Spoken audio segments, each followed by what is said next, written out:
Hey, my love, and welcome back to Strip to the Soul, the podcast where we explore all things inner work, self-love, and pretty much everything it means to be a woman in today's world. My name is Jade, if we are not friends already, and I just want to say thank you so much for joining with me today. I haven't had a podcast episode in a couple of weeks because one, I was in Dubai, and that has very much inspired today's episode, and two, I had bronchitis and I lost my voice. But here we are. I hope you are having an amazing start to February. If you are listening to it in real time, January, I felt like it lasted forever. However, it was a very good month for me. I'm not going to lie, because I was traveling and just learning all the good life lessons which traveling does bring, especially if you are traveling by yourself, which I was for a period of time, because it's in those alone times that we can really start to have conversations with ourselves. And also just, I feel when you get out of your routine and your comfort zone, you get inspired by life again, or you get motivation to maybe do something that you haven't done before. Whatever it is, I feel very inspired coming back from Dubai, and I might do an episode next time on Monday, all things that I learned and just, where my head's at, because I think when we can share from a place of, vulnerability, it can also inspire each other to be vulnerable and reflect on our own lives as well, because it's definitely not perfect. And I feel traveling has brought up a lot of questions within me in terms of my life and where I want to be and what I want to do and all of the things. But jumping into today's episode, the thing I want to talk about is the inner critic inside of us and how we can quiet that inner voice and embrace our worth. I love talking about our worth and self-love, but it's something I know many of us struggle with, like this inner critic of feeling like we're not good enough, that voice that's sometimes inside of us. I'm like, is it us or what is it? But you have that voice. It's maybe your old programming telling you that you're too much or you're not enough. And maybe this stems from past trauma or things that people have projected on you. Or, you can look at your life and think you're not measuring up to where you should in society. I know I've had that voice, and I've had a lot of those kind of thoughts maybe pop up when I was in Dubai. And I'm guessing you probably have too. And that inner critic can feel loud. It can sometimes feel like all consuming and almost like this constant presence when it's just like something that you're dwelling on. And it truly is one of the most damaging things to our self-love journey or process. So I wanted to, share also where I'm at and what's been coming up for me, because maybe you'll relate, but also I want to break down why we have this inner critic, I guess, and how it can affect our self-worth. And then most importantly, I guess, what we can do to quiet that and then embrace our inherent value, especially as a woman. I feel that's so powerful. And I find just working, with women in terms of coaching and also Pilates and teaching in the gym, so many women put themselves down, or they have this negative voice and negative, I guess, language they speak to themselves about, oh, I look like this way, or I look like that, or I feel this. And it's not even truth half the time. So first, let's jump into what I mean about, the inner critic. So for me, I feel like the inner critic is that almost negative, I would say, judgmental voice that sometimes can pop up inside of our heads. And sometimes it's in the worst moments. And also sometimes we don't even realize that it's popping up. And it's that voice that says you're not good enough, or you'll never succeed, or who do you think you are to have that vision or goal, or you're not pretty enough, or you don't have enough XYZ, right? And the tricky part is sometimes that voice feels so real and so true.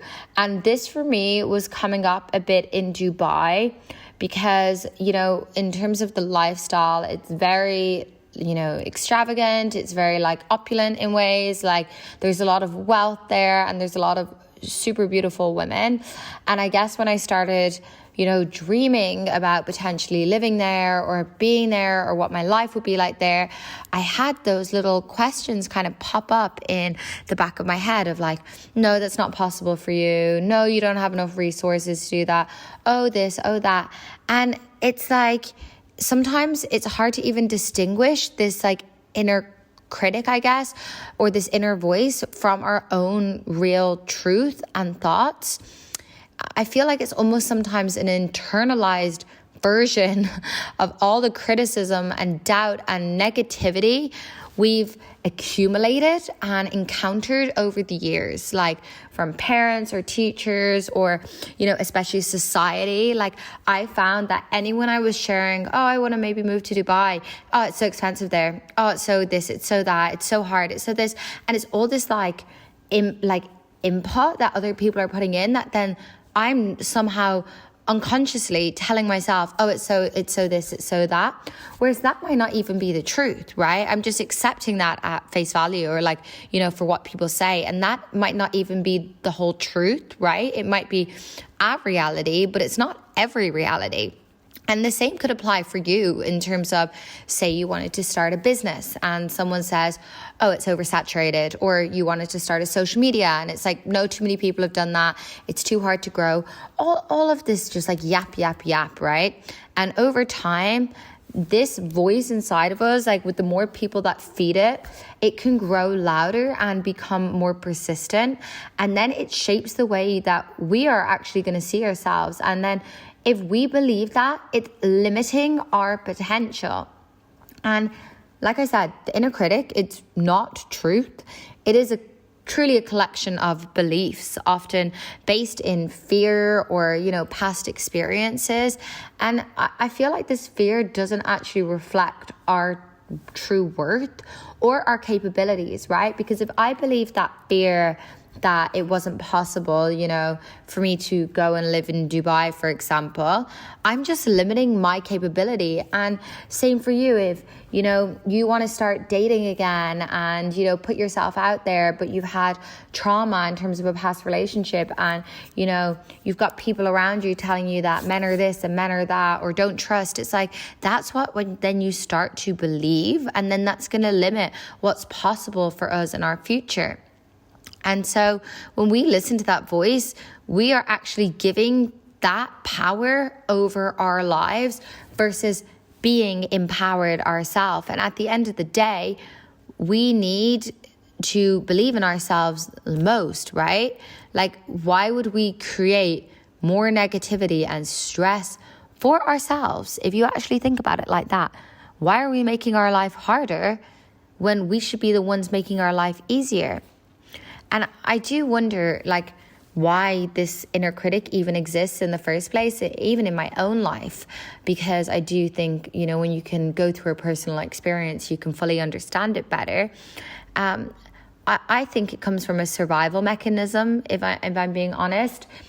In the past, this might have, been there as a way to protect us from danger or failure or even heartbreak, right? Because sometimes I've actually found in relationship, when I came out of that super toxic relationship, situationship, not last year, the year before, God, it's been a while, thank God. But when I came out of that, the first dating experience I had after that, I realized I didn't trust the person. I had created this whole story and this whole narrative, and I had this inner voice inside of me telling me not to trust people. Don't believe what they say. Oh, this, oh, that, all this thing, right? And that was there, I feel, as like an internal alarm system trying to keep my ego safe in a way by warning me, I guess, of potential risks based off past trauma.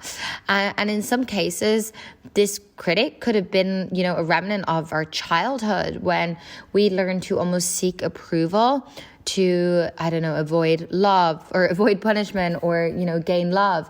And over time, I feel this desire for validation becomes internalized as a constant voice that we are measuring our own worth against impossible standards in that sense. So, if we were seeking love or we felt like we need to do something, our inner voice and this inner critic would be telling us we're not enough no matter what we do. And another reason that I feel this inner critic thrives is, like I said, because of social conditioning. And as women, we are so often raised with, expectations to be perfect or be kind and be successful and look a certain way and do it all. There was a really great quote in the Barbie movie about this. It's like how you have to be pretty but not too pretty because then you're intimidating, and you have to be smart but not too smart because then you're nerdy, and you have to be independent but not too independent because then you're not feminine.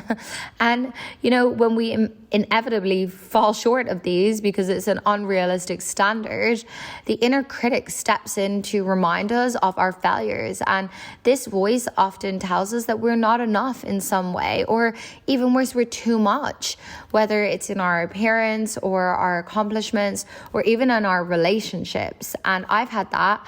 I sometimes feel like I'm too much, because I'm too independent, or I'm too loud, or I'm too out there, or I'm too present on social media, or I'm too opinionated. Like, all of these things I feel are so real, and it takes a lot of inner work. Like, this is, when I talk about doing inner work, this is the inner work that I'm speaking of, that you really have to unlearn these beliefs that we've placed upon ourselves or we've allowed others to place upon us. But the good news is you don't have to let the voice control you. The first step is really to recognize that this inner critic is a part of you, I guess, but it isn't you. It's just this voice, I suppose, our subconscious, and you have the power to choose whether you listen to it. And maybe it does show up, and then when it does show up, you have to be conscious enough and have that awareness, that that self-awareness to realize your thoughts and realize these beliefs, right? This voice, this belief system that you have to be able to recognize it, and you have to be able to discern what is truth and what is not. Because when you let that voice or that programming run and dictate your thoughts, it affects your self-worth in some pretty profound ways. The inner critic, it will lead, us to feel unworthy and unlovable or incapable, and it can tell us that we're not deserving of, love or success or happiness if we have this belief that we're not pretty enough, or that we need to be skinnier in order to receive it, or richer in order to, obtain something. And this belief will erode your confidence. And when our confidence gets eroded and diminished, it creates this vicious cycle of self-doubt, or we're really just in the depths of it. So, for example, you might start to avoid opportunities because this, programming or this inner critic whispers that you'll never be able to handle it. It'll be too much. Or you might be putting off taking care of yourself because you don't deserve that kind of care, or you don't deserve that time away for yourself because you haven't worked hard enough, for example. And this constant self-judgment that we might not even fully be aware of is, teaching us shame and inadequacy. And I want you to take a moment to actually reflect on this as I speak, because if you think, what would your life actually look like if you didn't have these beliefs, or you didn't listen to that inner voice inside? Like, how much more would you actually be able to achieve? And how much more love could you give yourself and others, and also receive? And what would it take to silence that and really start to recognize your worth? Because, if I didn't listen to those voices, I can go to Dubai. I'm able to do what I want. I'm confident, I'm capable. I could have all these beliefs, but it's when I let those negative thoughts come up and bubble up that I really start to question things or doubt things. And that's what I wanted to really discuss, I guess, or eventually get to, is when we follow the thread. I never fully know where these podcasts are going to go, but I want to really have you leave today's episode knowing, like, how can you quiet that voice? Because I was having to do this in real time, and I still am. When I hear these voices come up that it's going to be too difficult or too hard, or I can't do it by myself. And how can we do it in a feminine way with more compassion and more of a loving perspective on a situation? So, I guess a practical way, or something that I've been doing to, change the narrative around things, is like reframing things with a more, loving and supporting voice to myself, like a feminine kind of practice to it. And it's, like I said, it's a journey and nothing happens overnight. Like I said, it's this inner work. But when you can reframe things and change your story around it and change your belief around it, this is, the first step, I suppose. It's good to recognize and notice it, but you have to then pause and ask yourself, is this thought really true? Because just by recognizing it, you're going to take away some of its power. And, this thought might be deeply, deeply rooted within you. So you actually might believe this thought now, like, say, for example, that you're not pretty enough. And it's going to take going on a bit of a self-love journey to get to the bottom of why you think that, and kind of teach yourself and really relearn to love yourself in ways. But that's a part of just this like self-love, movement that's happening, and this, female empowerment that I love. And it's not about like feminism or anything. It's really just seeing our worth and seeing how beautiful and amazing we are just as the way we are. But once we've acknowledged this, programming or this inner critic and questioned the, truth of its message, you have to ask yourself, not only is this true, but is this helping me?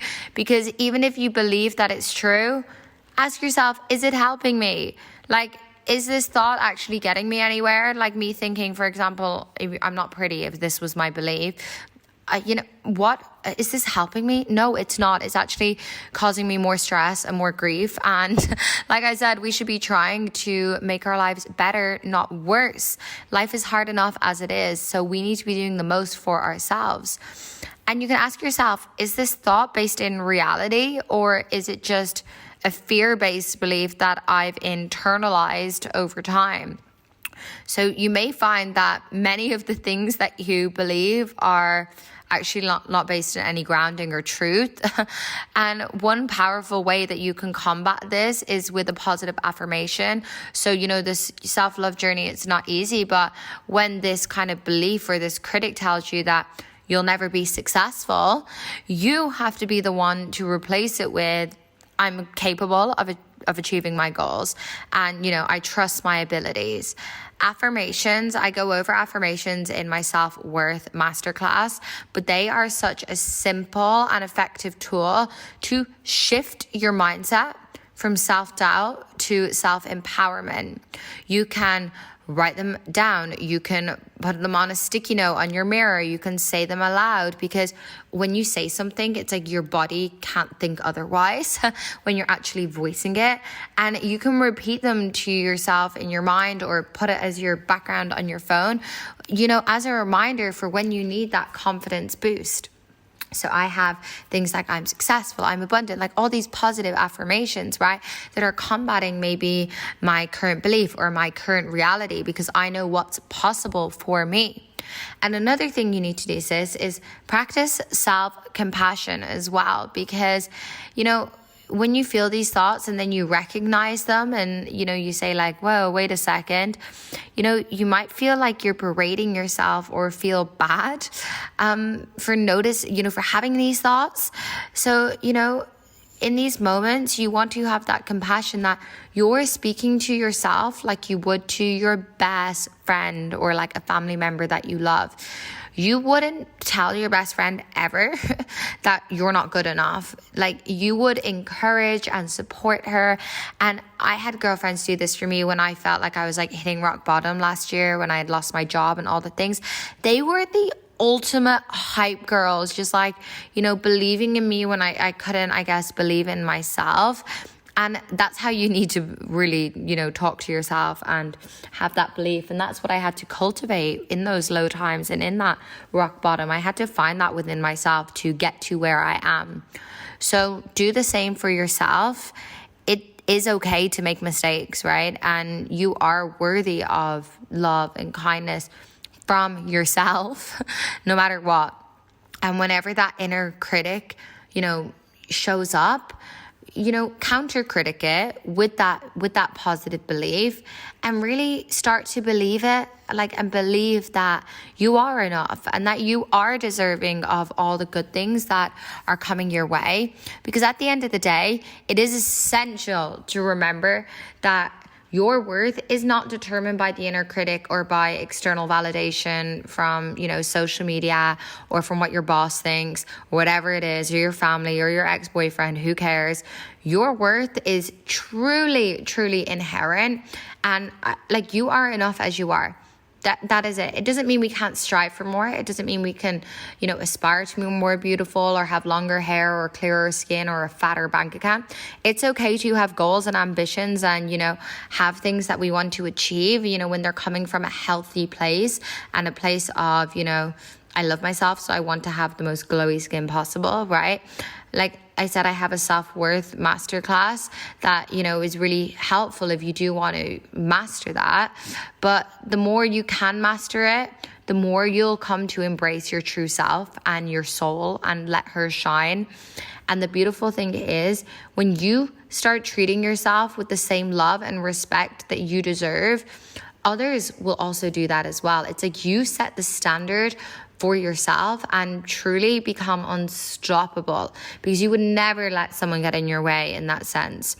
The world needs more women like you and I, who know their worth and who trust herself and who's willing to embody her highest self and, like, you know, make that clear for other women to also do the same. So I hope you enjoyed today's episode, because for me, like I said, they're always inspired by what I'm going through or what's coming up. And I found myself, you know, at times comparing myself to people's lives in Dubai or where I'm at in my life, or, you know, just lots of little things. And, you know, it takes a very strong person to, you know, recognize where you're at, see your flaws, see how you can, you know, improve, but also be so freaking proud of everything it's taking for you to get to this point. And I hope you can, you know, recognize that within yourself as well. Like, sometimes we're not fully where we want to be, and that's okay. But we should be the ones empowering ourselves and be our own biggest fan, and not be the one that's tearing us down in the process. So that does start with showing yourself compassion and challenging those negative thoughts to embrace your worth. But you are exactly where you're meant to be right now, listening to this. You are enough. I just want to share that, even in those times that maybe you don't feel like you are, because that's definitely shown up for me consistently. And, you know, it's an ongoing practice where I have to remind myself that I am wonderfully made just as I'm meant to be, and I'm learning everything I should learn in the time that I'm meant to learn it, right? So I hope you enjoyed today's episode. Please, if you enjoyed it, share it with a sis, share it with your friend, give it a little rating or review on whatever you're listening to, or connect with me over on Instagram, which is The Jade Life. And yeah, I hope you enjoyed it, and I will speak to you on Monday in the next episode. Love you so much. Thank you again for listening.